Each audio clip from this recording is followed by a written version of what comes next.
I've seen a lot of different things happening, but I think some of the main ones are that there are a lot of Victorian community members out there, and actually community members throughout the country, who have been working incredibly hard, working long hours. Their lives have been pretty disrupted and sort of upset by a natural disaster. The floods last year were a good example, and I think one of the groups within community that we know has been pretty affected is the farming community and farmers and their families,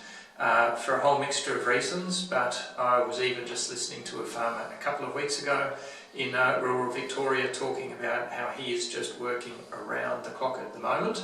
to try and keep up with everything that has happened, and that the floods were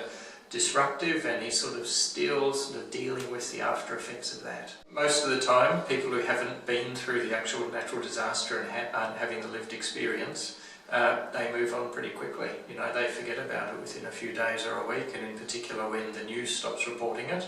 But the communities who are having the real experience, they live it for many months and usually quite a few years afterwards, depending on the severity of the natural disaster. But it's not at all unusual for flood-affected communities to still be working really hard now. We're sort of at the 6-month mark, but to also, despite the busyness and usually the sense that they can't slow down and they can't stop, a lot of people often feel really quite tired underneath the surface. And they maybe secretly wish they could stop or wish they could slow down, but feel like their hands are tied and there's no opportunity. So I'm saying at this point, 6 or 7 months after the floods, this is now a really good time to actually stop and do a kind of a self-care check-in and figure out, are you one of the people, are you one of the farmers that's been working around the clock non-stop?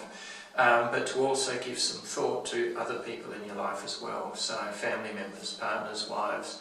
children, grandchildren as well, because it is also very clear that it's not only about how a disaster affects the individual, it's also about how a natural disaster affects the family unit as well as the community too. Every natural disaster is different, but then there are also common features between natural disasters, just like every community that goes through a disaster is different, but each community has similarities as well. So what all of this means is that there are common experiences that people have, both during and after a natural disaster, and they can set people up for, without them even knowing it, either a good recovery or quite a challenging recovery.